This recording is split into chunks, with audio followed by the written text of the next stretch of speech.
그 일 후에 하나님이 아브라함을 시험하시려고 그를 부르시되 아브라함아 하시니 그가 이르되 내가 여기 있나이다.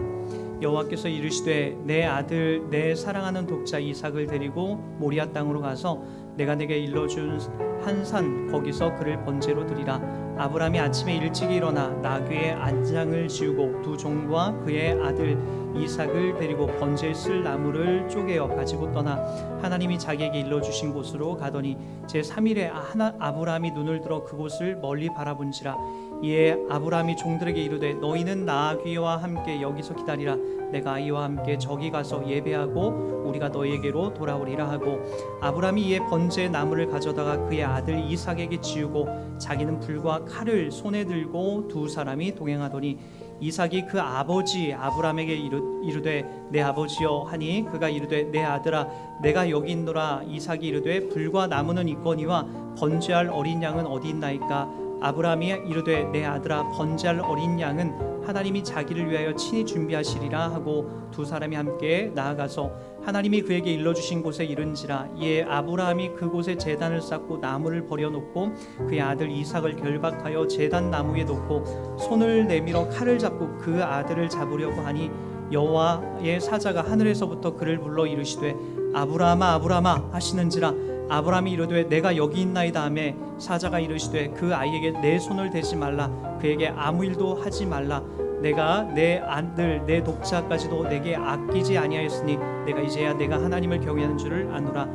아브라함이 눈을 들어 살펴본즉 한 순양이 뒤에 있는데 뿔이 수풀에 걸려 있는지라. 아브라함이 가서 그 순양을 가져다가 아들을 대신하여 번제로 드렸더라.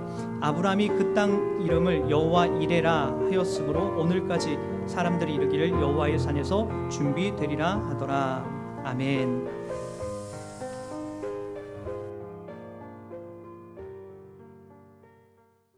여러분들에게 이 본문이 행복하게 다가오진 않을 것 같다는 생각이 좀 듭니다. 왜냐하면은 아브라함이 독자 이삭을 하나님 앞에 갖다 바치라라고 하는 이 내용을 듣고 움직이는 장면이거든요. 우린 두 가지 여기서 크게 시험이 들 만한 이야기가 있습니다. 하나는 뭐냐면요, 하나님이 이런 분인가에 대한 내용이에요. 그리고 우리가 두 번째 뭐죠? 아브라함은 그 독자 이삭을 바치라고 한 내용 앞에서 어떻게 순종할 수 있는가? 그게 저와 여러분들 가운데 큰 숙제거리로 남을 수 있습니다. 여러분, 오늘 이 본문을 이해하려면 아브라함의 지난날 그러니까 어제의 삶을 우리는 한번 살펴봐야 합니다. 아브라함이 뜬금없이 지금 한 116세 정도가 됐거든요.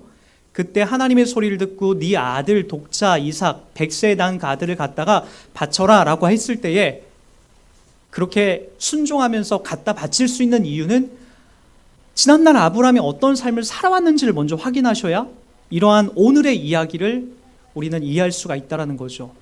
여러분 다 알다시피 아브라함 75세에 하나님 앞에 약속의 땅으로 부름받아 가게 됩니다. 아브라함이 처음부터 믿음을 갖고 시작한 것이 아니라 여러분 다 알다시피 아브라함은 그의 아버지 데라가 우상을 만드는 집안에서 본인 역시도 아브라함 역시도 우상을 만드는 그런 역할들을 해나가고 있었어요. 근데 어느 날 하나님의 음성이 떵 하니 들렸던 거예요. 여러분들도 마찬가지죠. 가만히 생각해 보면은 매일같이 우리 집은 제사를 지내고 우리 어머니 아버지는 무당을 쫓아다녔고 그다음에 절에 가서 매일같이 빌기 바빴던 우리 집안이었는데 나 같은 사람이 지금 예수 믿어서 이 마지막 시간을 정동진이 아니라 내일 해 뜨면 거기다 빌 사람들이 아니라 하나님 앞에 이렇게 예배드리고 있는 여러분들의 모습을 보면 정말 신기하더라고요. 나 같은 사람이 내가 그렇게 변화되어 이 자리에 있다는 것 자체가 우린 너무나 신기한 일이라고요.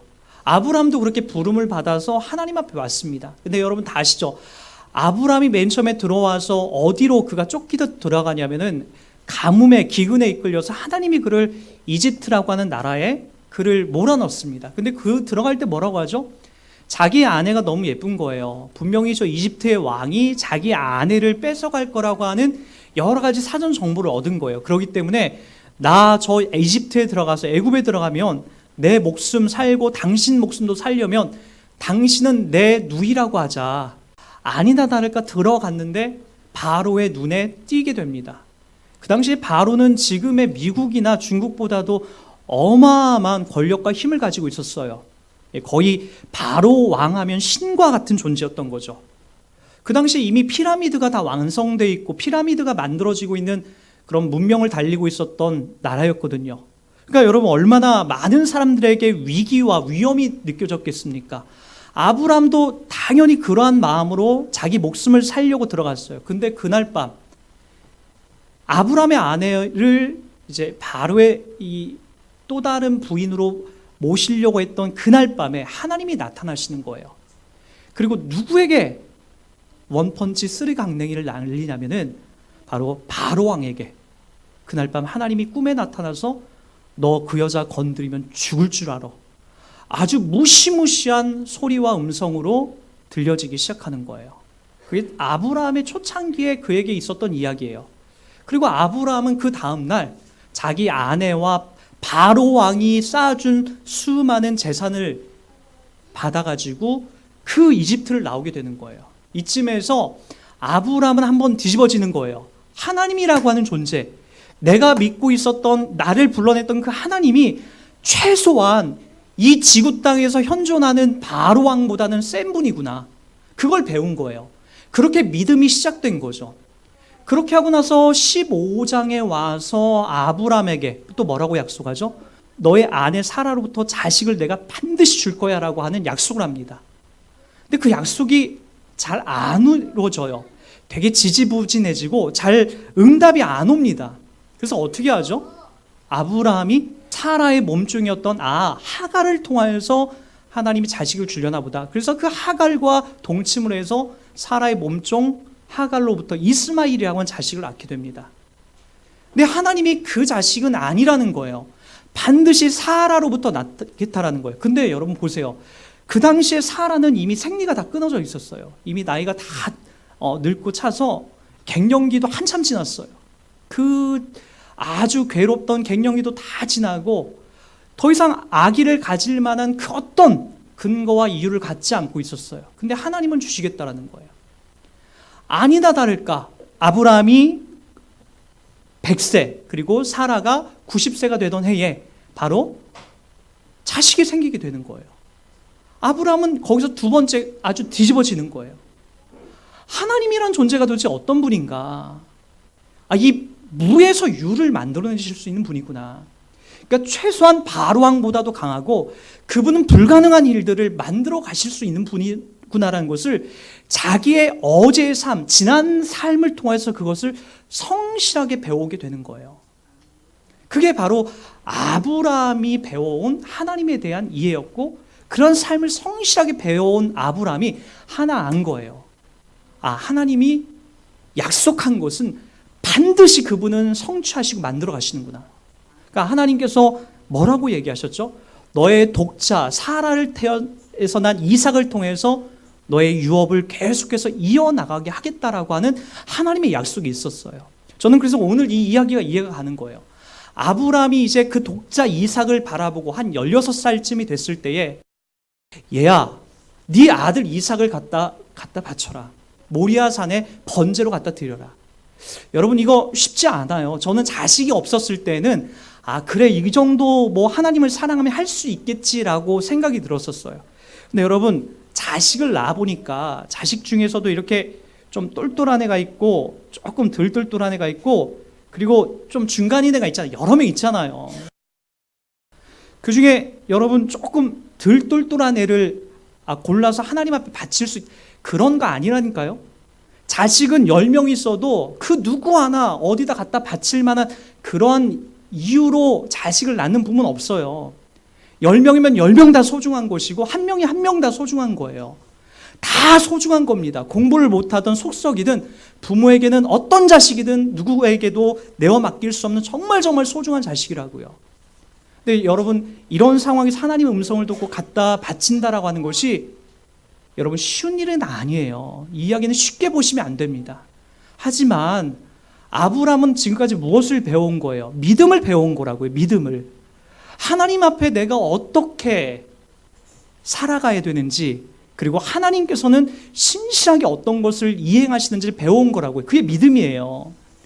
어제의 아브라함의 인생에서 하나님이 어떤 분인지에 대해서 성실하게 배워왔기 때문에 오늘 그러한 삶을 하나님께 드릴 수 있었던 거죠. 아브라함은 군소리 안 하고 모리아산까지 갑니다. 왜요? 나중에 말씀드리겠지만 지금 아브라함이 있는 브엘세바에서 모리아산까지는 3일 길이 걸려요. 우리 여기 3일 길까지 갔다라고 얘기하지 않습니까? 걸어서 3일 길이에요. 그리고 그 걸어서 3일까지 가서 거기서 이삭에게 나무에 그 자기를 위해서 번제할 그 나무를 이삭의 몸에 지우게 하고 모리아산으로 뚜벅뚜벅 올라가는 거예요. 올라가면서 아버지와 지금 대화가 시작이 됩니다. 아버지, 이 나무는 제가 지금 이렇게 쥐고 가는데 도대체 번제할 양은 어디 있습니까? 그 아브라함이 그렇게 얘기하죠. 하나님께서 준비하셨을 거야. 일단 올라가자. 그리고 나서 그곳에 올라가서 번제를 쌓고 자기 아들을 잡아서 거기다 올려놓기 시작해요. 그리고 칼을 들어서 내려 찍으려고 합니다. 여러분, 이게 가능하다고 생각하십니까? 정신이 미치지 않고서 이거 불가능한 거예요. 근데 아브라함은 계속해서 뭘 알았냐면 하나님께서 분명히 약속하신 게 있어요. 무에서 유를 창조하시고 하나님은 분명히 이 이삭을 통해서 하나님의 유업을 이어간다고 했으니까 설령 내가 창자를 다 빼내고 이 아들을 갈기갈기 찢는다 할지라도 신실하신 하나님은 이 아들을 살려낸다. 하나님은 분명히 이 아들을 통해서 하나님의 일을 만들어 가신다. 무에서 유를 만드신 그 하나님은 그렇게 하실 수 있는 능력이 있으시다. 그걸 배워서 기꺼이 칼을 들었던 거예요. 아들아, 조금만 참아. 잠깐만 참아. 내가 너 빨리 아프지 않게 고통 끊어낼게. 그러나 하나님께서 너 반드시 살려낼 거야. 아브라함이 노망 들고 미쳐서 그런 게 아니라 하나님이 어떤 분인지를 성실하게 진실하게 배워온 거예요. 아브라함의 어제는 바로 그것을 배운 거예요. 그 어제의 믿음 때문에 어제 하나님께서 그와 함께 하신 이야기 때문에 오늘 그렇게 기꺼이 하나님 앞에 드릴 수 있는 그러한 믿음과 헌신이 그에게 주어질 수 있었던 거죠. 급하게 소리가 들려옵니다. 아브라함아, 아브라함아, 그 칼을 멈춰라. 급하게 하나님의 음성이 들려옵니다. 그리고 나서 그 칼을 멈추고 드디어 아브라함에게 그렇게 이야기하죠. 네가 나를 사랑하는 줄 안다. 네가 나를 사랑하는 줄 안다. 하나님이 그거 받아내려고 그렇게 하셨을까요? 이 이야기는 앞으로 내일의 일을 보셔야 됩니다. 오늘의 삶을 사는 사람은 앞으로 우리 인생 가운데 전개될 이야기를 우리는 어렴풋이 알아요. 오늘 이 이야기는 단순히 아브라함의 믿음을 테스트하려고 하는 게 아니에요. 여러분, 모리아산은 어느 산인지 아십니까? 아브라함이 있는 지금 브엘사바에서 모리아산은 3일 길이에요. 그게 정확하게 예루살렘, 바로 예수 그리스도께서 십자가 지고 올라가신 그 산이죠. 아브라함은 지금 자기 앞산 뒷산에도 멋진 산이 있어요. 브엘세바에 괜찮은 산이 많이 있더라고요. 거기 가서 번제 드리면 되는데 아니라는 거예요. 꼭 하나님은 저 모리아산으로 가라는 거예요. 왜요? 이 사건이 있고 앞으로 먼 내일 그 자리에 누구를 보내시고 계시는 거죠? 바로 저와 여러분들의 죄를 위해서 이삭의 등짐에 나무를 쥐고 올라가듯 하나님은 먼 미래에 자기의 친아들인 예수 그리스도를 이 땅에 보내셔서 바로 그 골고다 그 언덕에 십자가를 세우고 자기 아들을 저와 여러분들의 죄를 위해서 기꺼이 제물로 드려질 그 예수 이야기, 먼 미래의 그 이야기를 지금 담아내려고 하고 있는 거예요. 여러분, 이 이야기는 단순히 우리들 보고 감동적이고 여러분 이렇게 믿음 있는 신앙생활을 해나가라는 이야기를 하려는 게 아니에요. 하나님이 저와 여러분들을 위해서 얼마나 성실하게 열심히 일하시는지를 보세요. 많은 사람들이 이 그림을 보면서 누구를 칭송하는지 아십니까? 하나님을 칭송한 것처럼 보이죠? 많은 사람들이 아브라함을 칭송합니다. 아브라함을 칭송하고 아브라함을 칭찬해요. 어쩜 이렇게 좋은 믿음으로 자기 아들을 갖다 바칠 수가 있을까? 하나님은 그런 분이에요. 하나님이 칭송받아야 되고 하나님이 칭찬받아야 되는데 아브라함이 칭송받고 칭찬받으세요. 그래도 하나님이 좋으시대요. 아브라함아, 너의 믿음이 너무나 좋다라고 칭찬해 주시는 거예요. 무슨 아브라함이 믿음이 좋습니까? 하나님이 다 해놓으신 거고 하나님이 다 알려주신 건데. 사랑하는 여러분, 어렸을 때 비록 알코올 중독자였던 저희 아버지였지만 아버지가 술이 깨어있을 때 밭에서 고구마를 심을 때 저는 지금도 잊혀지지 않는 장면이 있어요. 고구마 순을 빼내서 집 옆에 아버지가 만든 그 고랑에다가 고구마 순을 심어요. 뭐 시골에서 뭐 놀 게 뭐가 있겠습니까? 조금 했을 때, 7살 때, 8살 때로 기억해요. 아버지의 모습을 이렇게 가만히 보니까 고구마 순을 꺾어다가 그냥 거기다 땅속에 넣더라고요. 너무나 쉬워 보였고 재미있어 보였어요. 그래서 저도 잔뜩 꺾어다가 대충대충 꼽았죠. 그래서 저쪽에서 아버지가 뭐라고 하시냐면은, 야, 참 너 잘한다. 어? 너 참 잘한다. 그게 잊혀지지가 않아요. 너 참 잘한다. 아이고 잘하네. 근데 제가 나중에 막 잘한다고 하니까 칭찬해서 막 더 심었어요. 간격 맞추지도 않고 뭐 대충대충 막 심었죠. 뒤에서 유심히 봤어요. 제가 심은 걸 다 다시 뽑아서 다시 깊숙이 꽂고 간격 맞추고 그렇게 해오세요. 다 끝나고 나서 뭐라고 하는지 아십니까? 야 이마 니 때문에 오늘 너무나 이거 아주 쉽게 빨리빨리 잘 끝냈다. 아니 아버지는 더 더디게 이 일을 했어요. 제가 오히려 방해꾼이었지. 그럼에도 불구하고 아버지가 그 공로를 저한테 돌려요. 너 때문이다. 하나님이 그런 분이라고요. 지금 이 그림을 보세요. 아브라함이 잘한 게 뭐가 있겠습니까? 아무것도 잘한 게 없어요. 근데 아브라함아, 네 믿음이 대단하다. 너희가 나를 이제 사랑한 줄 알겠다 라고 하면서 아브라함을 칭찬하고 격려해줘요. 맞아요. 그렇게 하고 있어요. 지금요. 이 이야기가 저와 여러분들의 인생 속에도 그렇게 일하고 있다는 거 여러분 보이십니까? 저와 여러분들이 잘하는 게 많다라고요. 이 교회에서 봉사하면 하나님이 정말 기뻐서 야 내가 못하는 거 네가 다 하고 있구나. 하나님이 그럴 것 같죠. 여러분들이 이 교회에다 헌금을 많이 하면 야 내가 못하는 거 너희들이 잘하고 있구나라고 하는 것 같죠. 내가 많은 사람들 전도해 오면 야 내가 못하는 거 네가 잘하고 있구나. 아니에요. 우리가 다른 사람들 쫓아내고 우리가 봉사하는 것에 많은 일들에 더 안 좋은 영향력을 끼칠 때가 더 많아요. 내가 헌금하는 것 때문에 누군가는 더 좌절할 때가 있고 그것이 나의 교만한 자리로 흘러갈 때가 더 많아요. 하나님의 일에 더 적극적으로 도움이 되기보단 그분의 역할, 그분의 사역에 더 방해될 때가 더 많다라고요. 그게 우리들의 모습이에요. 그럼에도 불구하고 하나님은 우리들 가운데 고구마 순을 다시 뽑아서 다시 깊숙이 찔러서 그 간격을 맞춰서 하나님이 뒷감당 다 해내오시죠. 저도 올 한 해 잘한 거 아무것도 없어요. 시간에 쫓기고 이게 뭔가 해놓으면 불안하고 사람들과 관계도 썩 그렇게 좋게 만들어가지 못하고 최선을 다하고 싶지만 잘 안 되는 나의 부족한 모습들도 보이게 되고 이 교회를 개척하면서도 제가 얘기했지 않습니까? 악으로 그냥 깡으로 한 거예요. 그렇게 시작한 이 자리에서 5년을 버텨온 거예요. 그리고 소중한 여러분들을 만났는데 제가 잘해서 된 건 정말 하나도 없어요. 오히려 저 때문에 더 피해를 보고 도망가신 분들이 있을런지 모르겠지만 여러분 저로 인해서 여러분들이 남아있고 이렇게 오신 분들은 그렇게 많지 않다고 봐요. 저를 보시기에 하나님 불쌍해서 또는 저의 아내가 불쌍해서 하나님이 그렇게 한 명 한 명 보내주셔서 이 자리로 채워나가신 걸로 전 믿어요. 그러니까 시간이 지나면 지날수록 제가 잘한 건 아무것도 없어 보여요. 저와 여러분들이 매일 서야 될 자리가 그런 자리예요. 오늘을 살아가는 우리들은 아브라함처럼 주님의 말씀 가운데 그냥 순종하면서 살면 되는 거예요. 그분이 가라 하시면 가는 거고 서라 하시면 서면서 그렇게 나가는 거죠. 이제 2020년이 열렸습니다.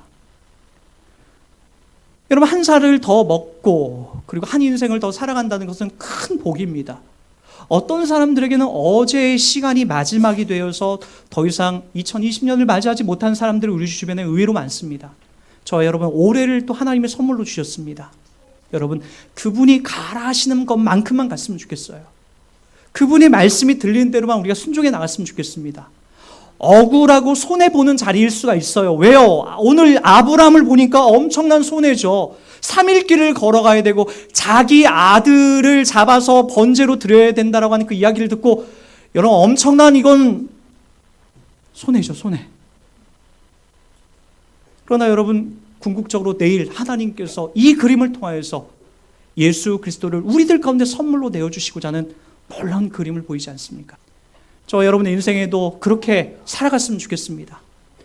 어제의 지난 시간들 하나님이 우리를 이곳까지 인도해 주셔서 믿음으로 하나님이 인도하신 그 내용을 확인한 우리가 오늘 2020년도를 또 성실하게 그 말씀 가운데 순종하면서 살아가기를 우리가 다짐했으면 좋겠습니다.